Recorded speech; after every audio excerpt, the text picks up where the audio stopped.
सभी साथियों को नमो बुद्धाय, जय भीम। जय भीम।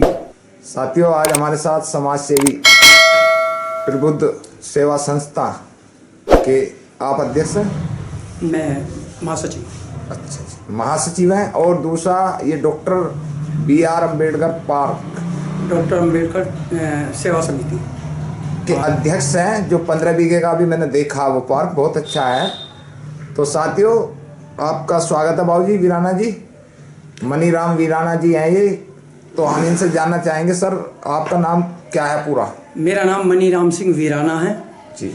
और मैं विद्युत विभाग से जो है रिटायर हुआ जी। और 4th क्लास से भर्ती होकर जी। एक अच्छी पोस्ट स्टोर सुपरिटेंडेंट की पोस्ट से रिटायर हुआ। ये सब बाबा साहेब की देन थी, या आरक्षण की देन थी। जी जी। तो सर, हम आज एक मुद्दे पर सर्वे कर रहे हैं। आप जैसे क्लास 1 अफसरों का, पढ़े लिखे लोगों का, जो समाज में सामाजिक संगठन भी चला रहे हैं और अपने टाइम पर समाज को सेवा भी करते हैं। तो ये जो आज की डेट में पूरी दुनिया के अंदर लॉकडाउन है, इस लॉकडाउन के तहत एक सुप्रीम कोर्ट का फैसला आया है कि जो 70 साल से लोग रिजर्वेशन खा रहे हैं, SC ST OBC वाले, इनका जो है छटनी करी जाए। ये सही है या गलत है? देखो, मैं आपका ध्यान थोड़ा सा 70 साल पहले ले जाना चाहूँगा, जब कांग्रेस की सरकार आई और एक समझौता हुआ, पूना पैक्ट हुआ और आरक्षण जो है उस पर जो है समझौता हुआ। लेकिन कांग्रेस ने क्या किया? कांग्रेस ने हमारे साथ में ये किया कि एक बच्चा जब स्कूल का टाइम हुआ, वो कुछ देर से उठा, उसका खाना नहीं बना था, उसकी मम्मी पापा कहने लगे, बेटा तू स्कूल जा, हम खाना तेरा घर पहुँचा दें, वहाँ स्कूल में पहुँचा देंगे। तो वो बच्चा स्कूल चला गया। जब वो बच्चे के लिए पराठे बना रही थी उसकी अम्मी, तो वहाँ से किसी रिश्तेदारी से फ़ोन आ गया, अब भाई यहाँ पर डेथ हो गई है। तो उन्होंने जो 4 पराठे बनाए अपने बच्चे के लिए, और वो बराबर में जो चौधरी रहता था उसे दे दिए। अब भाई हमारा बेटा आएगा, क्योंकि हम स्कूल चले जाएंगे तो फिर हमारी गाड़ी निकल जाएगी और हम वहाँ शामिल नहीं हो पाएंगे। तो वो पराठे उसको चौधरी को दे दिए। अब भाई कांग्रेस को, अब भाई ये जो है हमारा जब बेटा आए तो उसे दे देना। तो हुआ क्या कि जब वो बच्चा आया तो इसको ताला वो लगा के गए थे, क्योंकि पता था कि भला है पड़ोसी, अगर ताली हम इसे देंगे तो हमारा घर भी खकोड़ लेगा। तो इसलिए वो उसके पास खाना ही रख के गए थे। अब उसे तो पता था कि वो भूखा आएगा। अब वो बच्चा जो घूम रहा था, चारों तरफ को देख रहा था, ताला लगा हुआ था। तो अब उसने पूछा, अगर रोटी खाओगा, क्योंकि उसे पता था कि वो भूखा। वो कह लगा, हाँ बाबा खाऊंगा। जो कह ले, पहले ये हमारे जो ढोल बंद रहे इनका गोबर हटा दे। उसने गोबर हटवा के एक पराठा दे दिया। एक पराठा खा के वो बच्चा जो फिर थोड़ा बहुत घूमा, क्योंकि उसे एक पराठा वहाँ मिल गया था, तो उसे हलवा दिखाई दिया, तो वो फिर वहीं आया। अब भाई शायद दूसरी रोटी भी वहीं मिला। तो साथियों, वो फिर जो है, क्योंकि उसे पता था कि एक रोटी में तो भूख मिटी नहीं, उसने कहा और खाओ पराठा। जो कहा हाँ बाबा, जो तो ऐसा करी ना, पानी पिला दे। उन 8-7 ढोरों को जो पानी पिलवा लिया, उसे एक पराठा दे दिया। कहने का मतलब ये था कि कांग्रेस ने तो ये काम किया कि जो बाबा साहेब ने हमें आरक्षण दिया, उसके बदले में हमें एक एक टुकड़ा देकर और अपने काम कराती रही, एक छत्र जो शासन चलाती रही। लेकिन उसने हमारा आरक्षण पूरा नहीं किया। जिस तरह से उस चौधरी को पता था कि अगर मैंने इस बच्चे को 4 पराठे दे दिए तो यूँ खा के या तो पढ़ेगा या कहीं अपना बैठ कर आराम करेगा। इसलिए कांग्रेस की वो नीति रही कि उसने हमारा जो आरक्षण था, जो बाबा साहेब ने हमें दिया था, उस आरक्षण को एक साथ लागू नहीं किया। आज तक भी, जब तक कांग्रेस का शासन रहा और जिस प्रदेश में भी रहा, अगर मैं इसमें कहीं झूठ बोल रहा हूं तो सब लोग समझदार हैं, ऐसी कोई बात नहीं है। सर, मैं बीच में एक बात रोकूंगा 1 सेकंड के लिए कि कांग्रेस ने 70 साल में हमारा आरक्षण पूरा नहीं किया। बहुत अच्छी बात है। लेकिन कांग्रेस ने जो 10 साल का एग्रीमेंट हमारा बाबा साहब डॉक्टर अम्बेडकर का, गांधी का, मिस्टर गांधी का हुआ था, उसमें कभी उसने रोड़ा नहीं किया, वो कभी उसने रोका नहीं, उसका विरोध नहीं करा उसने। जैसे कि वर्तमान में ये जो मनुवादी सरकार बैठी है, इसने आज तो अटैक मारे हैं, उस कांग्रेस ने कभी हमारा रास्ता नहीं रोका, उन्हें बढ़ाया नहीं करा, लेकिन उसने कभी हमारा रास्ता नहीं रोका। आप सही कह रहे हैं, लेकिन मैं इसमें ये बताता हूं कि अगर हम उन पूरे 19 साल में हमारा आरक्षण पूरा हो जाता तो ये आरक्षण जब भी खत्म कर देते तो हमें जरूरत भी नहीं पड़ती शायद। आज जो लाखों वैकेंसियां हैं 1 क्लास की, 2nd क्लास की, 4th क्लास की, जो अनुसूचित जाति की पड़ी हुई हैं, तो क्या उसका नुकसान किसे हुआ? इस समाज को ही तो हुआ। 1 करोड़ से ज्यादा वैकेंसियां पूरे देश में खाली हैं SC ST की। बिल्कुल। लेकिन मेरा सवाल ये है सर आज आपका कि ये जो फैसला हुआ है सुप्रीम कोर्ट का, ये सही है या गलत है? इसमें गलत क्या है, सही क्या है, ये फायदा बताएं। मैं आपसे एक बात बताऊं, मैं अगर मेरी बात होती, वो मेरे से बात करें, तो मैं उनसे बात करनी चाहूँगा। मैं उनसे ये पूछूंगा कि जिस गरीब के बच्चे को पढ़ने के लिए जो है प्राइमरी स्कूल की तो फीस है नहीं है, वो जो कॉन्वेंट स्कूल में पढ़ा लेगा अपने बच्चों को, और वहाँ जो सिलेक्शन होगा वो उन बच्चों का जो कॉन्वेंट स्कूल के पढ़े हुए बच्चे होंगे हैं। तो यही तो चाहते हैं कि जो बच्चे पढ़े लिखे हैं उनका सिलेक्शन नहीं होगा, क्योंकि उन्हें जो है क्रीमी लेयर में जो घोषित कर देंगे, और जो प्राइमरी में पढ़े हुए हैं वो बेचारे वही चपरासी की पोस्ट पे जो इन्हें लगाना है इन्हें, समझे। एक रहीम दास जी ने एक दोहा कहा था कि कहत रहीम कैसे निभे केर बेर को संग, और वो डोलत रसा अपने और उसके फाटा तंग। कबीरदास जी ने कहा था कि केले का और बेरी का साथ कैसे निभे। जब बेरी जो है ना मंद प्यार में जो मस्ती में झूमे है ना, तो केले के भी बेचारे के पत्ते ही फाड़े है वो।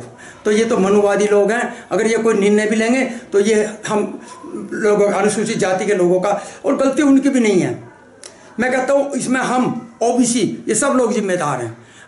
आज मैं उन लोगों को बता देना चाहता हूँ कि जो आज आग का मंजर देखने वालों, फूस का छप्पर आपका है, आज मेरी बारी है तो अगला नंबर आपका है। मैं कह रहा हूं कि हमारा तो 15% जा रहा है, इनका 27% नहीं जाए तो गुलाम हो जाए हम। ये धीरे धीरे काट रहे हैं। एक कहावत ही वही कि भाई ये तो हमारा कुम्हार का, ये हमारा चमार का, ये हमारा लोहार का, तन्ने गांडा क्यों तोड़ा, कुछ सारे के सारे पीट दिए। ऐसे होगा। आज जब अनुसूचित जाति का जो आरक्षण खत्म हो रहा है तो ओबीसी वाले जो खुश हो रहे हैं, अब साले बहुत बनकर चले थे हम। मैं ये बताना चाहता हूँ कि अगर इनके बच्चे जो होंगे, क्या वो IAS PCS नहीं है, वो अधिकारी नहीं है, लेकिन वो सब जो है वो कौन कश्यप है, ओम कश्यप है कौन है उसकी तरह। अगर मैं ये कहना चाहता हूँ उसने जितना उनकी गुलामी करी है, अगर अपने समाज को जागृत करने का काम करती तो शायद ओबीसी का समाज कहाँ से कहाँ पहुँचता। अपने 27% की लड़ाई नहीं लड़ रहे इनके क्रीमी लेयर, तो ये मतलब उनकी छिटरी करके देखो ना। ओबीसी वाले भी लपेटे हैं उसमें, हाँ, SC भी लपेटे हैं ना। तो मैं आपसे बताऊं कि एक रोज मेरा एक साथी खड़ा त्यागी जी, मेरे से कहना वीराना जी आरक्षण खत्म होना चाहिए, गरीब को मिलना चाहिए। मैंने कहा बिल्कुल मिलना चाहिए, मैं भी इस पक्ष में हूं, लेकिन मुझे त्यागी जी एक बात बताइए कि जिसके पास 50 बीघी जमीन है वो मालदार है, या जिसके पास 25 बीघी जमीन है वो मालदार है?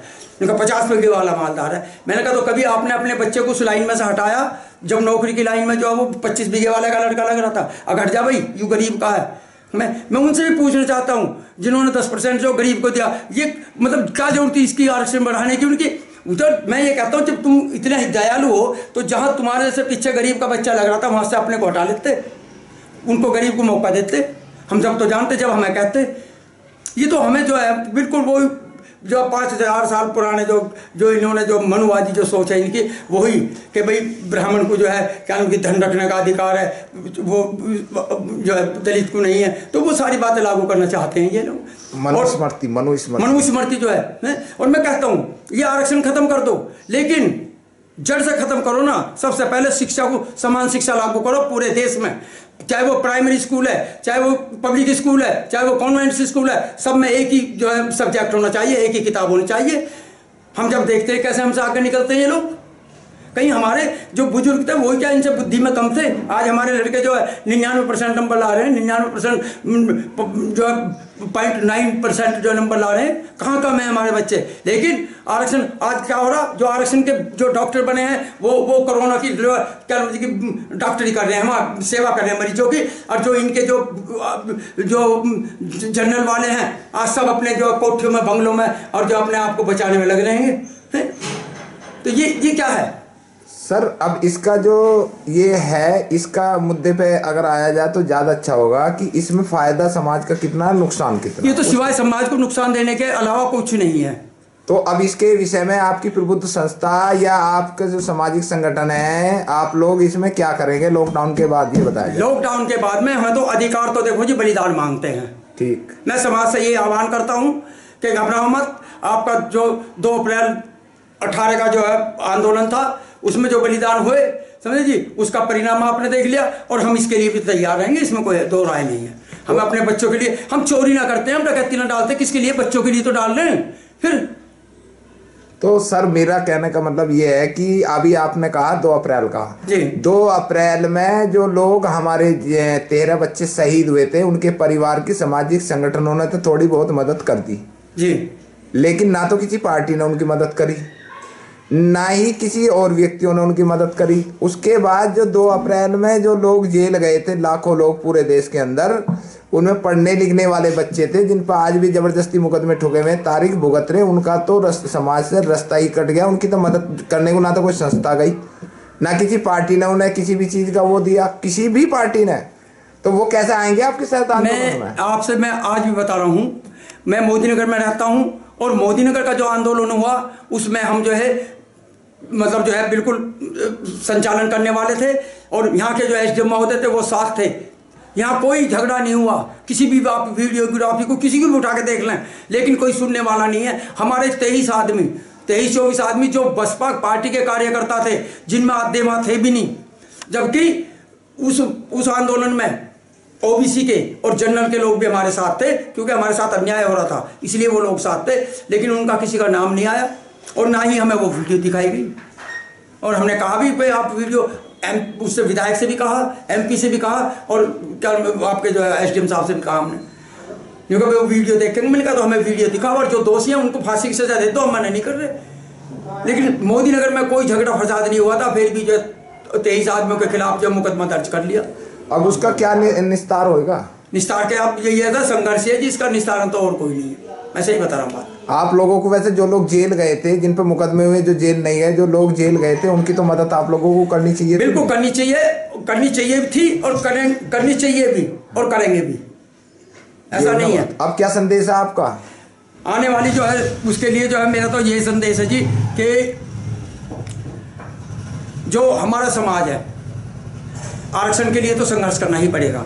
दूसरा ये है कि शिक्षा जो है वो समान होनी चाहिए। हम चाहते हैं आरक्षण खत्म कर दो, और जो हमारा आरक्षण जो बैक पड़ा है, क्योंकि हम देसी आदमी हैं, गांव के रहने वाले, जब दूध आके भैंस का दूध दे रहे थे ना, तो जब हम कोई वो कम दे रहा था ना पैसे, तो हम दूसरे दूध आके लगा देते। लेकिन हम करे क्या थे, हम पहले दूध का हिसाब कर देते।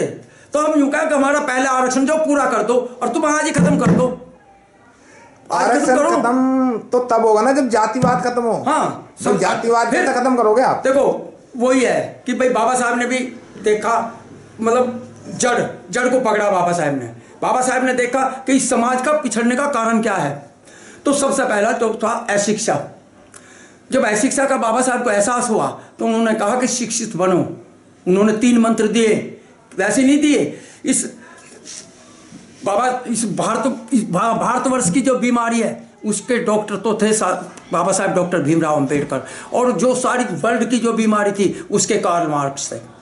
समझे जी, जो इन्होंने रास्ता दिखाया, उन्हीं की वजह से जो आज देश भी दुनिया भी सब जो है आज यहाँ आई है। और हम ये कहना चाह रहे हैं कि जब माननीय मोदी जी बाबा साहब के गुणगान करते हैं, मगर बाबा साहब के कोई बात तो शुरू नहीं करते। मैं ये कहता हूँ कि अगर बाबा साहब का आप इतना एहसान मानते हैं तो बाबा साहब के मिशन को आगे बढ़ाइए। बाबा साहब के दिए हुए आरक्षण को 9वीं सूची में डालकर जो है उसे जो है कानून बना दीजिए। जो ये अन्याय हो रहा है हमारे साथ में, ये रुक जाएगा। काहे को हम सड़कों पर जाएंगे, काहे को हम जो किसी को आगे हाथ फैलाएंगे? हम भी तुम्हारी तरह सम्मान के साथ में जिएंगे। और मैं तो अपने समाज से भी कहता हूँ कि बाबा साहब ने बताया कि मूल कारण जो अंधविश्वास है हमारा, और बाबा साहब ने इसके लिए 22 प्रतिज्ञाएं दी हैं। मैं तो अपने समाज से कहता हूँ मत किसी चीज़ को भी मानो, आप पढ़ने लिखने में भी कम हो जाओ कोई बात नहीं, लेकिन 22 प्रतिज्ञाओं का पालन कर लो। अगर आपको कोई टच कर जा तो हम गुलाम हो जाए आपके। ये बाबा साहब की दी हुई ताकत है। और जो मैंने बाबा साहब की ताकत को देखा है, मैं 4th क्लास में भर्ती हुआ और एक अच्छी पोस्ट से जो रिटायर हुआ, ये बाबा साहब की देन थी, ये आरक्षण की देन थी। लेकिन ये लोग नहीं समझते तो मैं क्या करूँ? मैं अकेला लड़ा, समाज का थोड़ा सहारा था, समझे जी। ये 15 बीघे, जबकि 31 बीघे पार्क यहाँ था, अंबेडकर झील, हाँ, और 31 बीघे में यहाँ एसटीपी प्लांट। मेरी बहस हुई वो एसडीएम साहब से। एसडीएम साहब कह लगे वीराना जी ये एसटीपी प्लांट कोई बुरी चीज़ नहीं है। मेरे साथ में जो हम मीटिंग में बैठे थे तहसील में, मैंने कहा तहसीलदार साहब, वो एसडीएम साहब, अगर ये बुरी चीज़ नहीं है तो इसको जो है इसके तहसील के प्रांगण में बनवाइए, ताकि आने वाले लोग देखें कि एसटीपी प्लांट इतनी बढ़िया चीज़ हो है। यूँ इतनी बढ़िया चीज़ है तो गांधी पार्क में बनवाइए। यूँ इतनी बढ़िया चीज़ है तो इसे 14 बीघे ज़मीन आपने तारबंदी करा के यहाँ कपड़ा मिल में आप वहाँ बनवाइए। समझे, कह लगे भाई ये तो कोई बुरी चीज़ नहीं है। मैंने कहा तो ठीक है, अब बुरी चीज़ नहीं है, आप मुझे ये बताइए कि आपने किसी मंदिर के लिए किसी प्लॉट का जो घोषणा कर दी हो और फिर उसमें टॉयलेट बनवा रहे हो, ठीक है या गलत है? देखो भाई ये तो गलत है। मैंने कहा तो बाबा साहब के नाम पर 25 साल पहले यहाँ अम्बेडकर झील की घोषणा कर दी और आज यहाँ STP प्लांट बना रहा, ये उस महामानव की शान में गुस्ताखी नहीं है? नहीं। तो उसने जो बस सिर्फ एक बात कही कि मैं इसे नहीं रुकवा सकता, और 15 बीघे जमीन वो आदमी उसके लिए बहुत बहुत साधुवाद है आपका। और तो मैं ये समझता हूँ कि बाबा साहब के नाम में वो ताकत है। अगर हमारा समाज एकजुट होगा जो है, बाबा साहब के नाम पे कोई भी काम करो, ये बाबा साहब की तो ताकत है। जो हम लोग जो इतने स्वतंत्र घूम रहे हैं ना, ये घूमने दे रहे थे ना घूमने, लेकिन कुछ हमारे जो समाज के लोग जिनका जो है काम ठीक चल रहा है, जो हम उन्हें बदबू आती है हम लोगों में से, समझे, बस्तियों में से बदबू आ गया। अरे बच्चों को कभी अपना घर नहीं दिखाते, वो गांव नहीं दिखाते, जाति छुपा कर रह रहे हैं। सबसे मेन कारण ये है हमारे जो समाज का पिछड़ने का। सर जाति तो ठीक है, लेकिन कुछ गलतियां हमारी भी हैं कि जो हमारे क्लास 1 अफसर लोग सरकारी नौकरी पर गए, उन्होंने सोचा कि हमारे बाप दादा भी ऐसी सरकारी नौकरी पर थे। हाँ तो उन्हीं की बदौलत तो पिछड़ा हमारा समाज। जब वो सरकारी पोस्ट पर थे तो उन्होंने कभी बाबा साहब याद नहीं आए। कोई शर्मा जी बन गया, कोई चौधरी बन गया, कोई रंगा बन गया, कोई बिल्ला बन गया, लेकिन जो उनका नाम होना था वो काम उन्होंने नहीं करा। तो अब इसमें आप मुझे ये बताइए कि इसमें आंदोलन में आप सुप्रीम कोर्ट का समर्थन करते हैं या विरोध करते हैं? मैं तो इसका विरोध करता हूँ, रोड पे ये समाज के हित में नहीं है। आपके समाज की संस्था जो है रोड पर विरोध में उतरेगी लॉकडाउन के बाद? बिल्कुल उतरेंगे। क्या है संदेश है आपका? लास्ट बताइए युवाओं को, तो ये समाज संदेश के है कि लिए। भाई जब हम एक ही बीमारी से ग्रस्त हैं, भाई बुखार की गोली में केरोसिन देवे डॉक्टर, चाहे वो चमार हो, चाहे वो चूड़ा हो, चाहे वो ठाकुर हो, चाहे वो ब्राह्मण हो, चाहे वो OBC हो। तो मैं तो यूँ कहूँ आरक्षण को बचाने के लिए तो जब हम लड़ेंगे तो इस OBC को भी हमारे साथ आना चाहिए। OBC वालों को भी तो कहते हैं, जब आप ये देखें कि आप इस देश के अंदर जनरल कास्ट की आबादी है 15%, OBC की आबादी है 52%, SC ST की आबादी है 35%, ठीक है सर।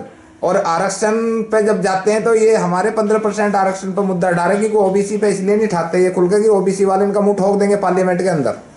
हमारे नेता है पुंग, हमारे नेता बनते हैं पीछे से पुंग। 131 सांसद हमारे हैं, वो आवाज़ नहीं उठा रहे।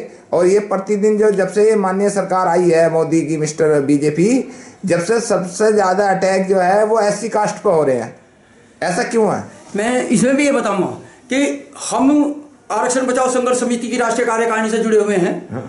उसके बारे में हमारा एक प्रोग्राम था, उसके लिए हम मेघवाल जी से मिले। अर्जुन मेघवाल थे जी, जो राजस्थान के मंत्री थे, शायद मंत्री थे वो। हाँ। हम उनके यहाँ गए तो वो जब उनसे बात हो रही थी, क्योंकि मैं अपने को जूनियर मान रहा था, तो जो हमारे सीनियर थे, अध्यक्ष थे और उपाध्यक्ष थे, उन्होंने जब बात कर ली उसके बाद में वो कह रहा था कि यार ये मेरे साथ के जो MP हैं वो कहते हैं अब भाई आरक्षण खत्म हो जाना चाहिए। मैंने कहा हाँ उनसे कह दो खत्म हो जाओ, पर इनको जो झाड़ू हमने लगाई है हमारे बड़ों ने, तुम लगा के दिखाओ ना।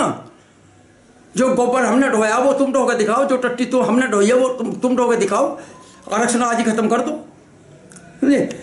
मैंने कहा ये तो, मैंने कहा आपसे बताऊं, जब साहू जी महाराज घुड़शाला में गए, उन्होंने देखा क्योंकि पहले खोर नहीं थी तो खुले चबूतरे पे जो चने खोल देते, तो जो धींग घोड़े होते फिर उन्हें सब खोल देते। जो धींग घोड़ा होता वो साला काठे था औरों का, और उन्हें सब भगा देता और फिर वो अकेला खावे था। तो जब उन्होंने घुड़शाला का निरीक्षण करा, उन्होंने देखा यार मैं तो इतना दाना भेजता हूँ, फिर ये सूखा हुआ कैसे रह गया, ये इतने मोटे ताजे कैसा हो रहा है। जब उसने देखा तब मैंने कहा ये आरक्षण की व्यवस्था जो लागू करी थी। आरक्षण कोई भीख थोड़ा ही है। बाबा साहब ने जो कम्युनल अवार्ड जो बाबा साहब लाए थे हमारे लिए, अगर वो हमें दे दिया जाता, हम इनकी भीख मांग रहेंगे, हम इनके ऊपर डिपेंड कर रहे थे। यही हमारे पीछे पीछे जो फिरते, लेकिन नहीं, इन्हें पता था गांधी जैसे बक्कार आदमी ने बाबा साहब को जो धराशायी करने का काम करा। बहुत बहुत साधुवाद है आपका, सम्मान के अधिकार को टाइम देने के लिए, अपनी बात रखने के लिए। आखिर में तो मैं यही कहना चाहूँगा कि अपने जो समाज के जो सीनियर लोग हैं उन्हें अपने घरों से अंधविश्वास भगाना चाहिए। जो युवा वर्ग है उसे बाबा साहब का पहला मंत्र शिक्षा का, और मैं घर के जो सीनियर लोगों से भी कहना चाहता हूँ कि भाई चाहे कुछ ना हो, घर में खाने को ना हो, शराब मत पियो, कपड़ा मत पहनो, लेकिन बच्चों को पढ़ाओ जरूर। दूसरा, संगठित जब पढ़ लेंगे तो उनमें अपने आप को ज्ञान हो जाएगा, संगठन का भी और संघर्ष करने का भी। और मैं ये भी घर वालों से कहता हूँ कि जो हमारे घर में बेटियां पैदा हो रही हैं उन्हें हम शुरू से अंधविश्वास में जोड़ देते हैं। एक मैं माफ़ी चाहूँगा थोड़ा सा, एक कुपर था हमारे उसमें है कि अरे क्या कर रही है बाबा जी, वो जोत तार रही हूँ। अरे जोत कैसे तार रही है? हमने देखा वो दिए का और उसका अंगारी का जो है वो नीचे अंगारी रख कर दिया ऊपर रखा, उसके ऊपर पे घी घेर दिए। जब धुआं उठा तो वो लो में टकराया और वो जो आग बढ़ गई। मैं क्या लगा अरे क्या हो गया? इनको बाबा जी अब देवता आ गया। मैं देवता आ गया, मैं इस देवता को 4 एंगल दूर कर अंगारी को। और जब जो खूब घी घेर इस पर अंगारी पे देख के कैसा आ जाए। मैंने कहा बेटे ये तो विज्ञान का फार्मूला है, ये तो साइंस का जो वो है फार्मूला सूत्र है कि जब अंगारी पे धुआं पड़ेगा, वो घी पड़ेगा तो धुआं बनेगा, और धुआं जब लो से टकरा होगा तो धुआं में क्योंकि अक्स होता है घी का तेल का, तो वो आग जल जाएगी और वो आग कहाँ तक पहुँचेगी जहाँ से वो धुआं चला है। तो वो देवता नहीं आता, ये वैज्ञानिक फार्मूला है। तो उसकी समझ में आ गया, कह लगी बाबा जी मैं आइंदा जो है मुझे तो बताया नहीं किसी ने। तो मैं कहता हूँ कि ऐसी शिक्षा जो बच्चों को दो। मैं कहता हूँ मेलों में जा रहे हैं, जिस देवी के मेले में जा रहे हैं, माँ हमारी बहन बेटी रात दिन 9 व्रत कर रही हैं और उनकी चैन लूट रही हैं, उनके पर्स लूट रहे हैं। मैं कहता हूँ मेरे घर पर मतलब ना करो रक्षा वो, लेकिन अपने मंदिर में तो रक्षा कर ले उनकी। बताओ आज तक किसी को अंधा कराओ, लंगड़ा कराओ, कोढ़ी कराओ तो बता दो मुझे।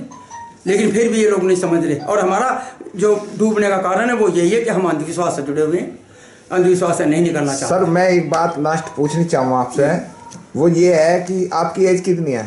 मेरी 66 वर्ष। 66 वर्ष के जीवन काल में आपने परम पूज्य बाबा साहब की बहुत सारी जयंतियां मनाई हैं, हिस्सा लिया होगा, मेरे अंदाजा ये है। जी। उन 66 वर्षों में आपने जो अब की बार 14 अप्रैल मनी, इसमें और उनमें क्या फर्क देखा? देखो मैं तो यही मानता हूं कि अब का जो 14 अप्रैल मनी सही मायनों में तो 14 अप्रैल यही है। जिस तरह से अपने घरों में जो है खुशियां मनाई, चिराग जलाए, लाइट जलाई, समझे जी, ये है।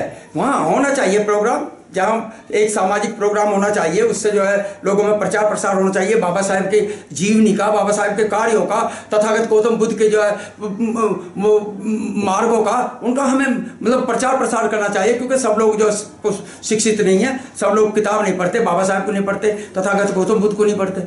इसलिए ये प्रोग्राम होने तो जरूरी है, लेकिन वो प्रोग्राम हमारा ऐसा हो कि भाई हम सुबह 9-10 बजे, सुबह 7 बजे से अपना 10 बजे तक 12 बजे तक वहाँ रहें, वहाँ बाबा साहब के स्टेचू पर प्रचार प्रसार करें, और उसके बाद में अपने घरों में, अपनी गलियों में, अपने गांव में, समझे जी, हमें जो बाबा साहब के जो है मिशन को आगे बढ़ाना चाहिए। आगामी बुद्ध पूर्णिमा पर क्या संदेश है? बुद्ध पूर्णिमा पर यही है। वैसे तो मैं सभी से ये आह्वान करता हूँ कि जिस तरह से हम लोगों ने बाबा साहब की जयंती को मनाया है जी, हम उससे भी बढ़ चढ़ कर, समझे जी, जिस तरह से जो ये इनके दूसरों के जो है त्योहारों को जो है हम मनाते हैं, इस तरह अपने, क्योंकि जब हम तथागत गौतम बुद्ध के मार्ग पर चलते हैं, ये सारी जो रक्षा हो रही है हमारी तथागत गौतम बुद्ध के मार्ग पर चलकर तो हो रही है। जो तथागत गौतम बुद्ध ने जो है कोई धारा बनाई है वो ऐसा नहीं है अब पंडित चोरी करता पकड़ा गया उसका 3 जूते मारो और चमार पकड़ा गया उसका 100 जूते मारो, ऐसा नहीं है। वहाँ ये है कि पंडित चाहे ठाकुर है, कोई चोर या चमार है, साले का सजा एक ही है, समझे जी। ये जो तथागत गौतम बुद्ध का जो है ज्ञान है, ये बाबा साहब का संविधान है, तो हमें उस पर चलना चाहिए। और अपने घरों में बिल्कुल उसी तरह से पहले से भी, जैसे 14 अप्रैल पर हमने मनाया, क्योंकि वो हमारे बाबा साहब थे और ये हमारे भगवान तथागत गौतम बुद्ध है।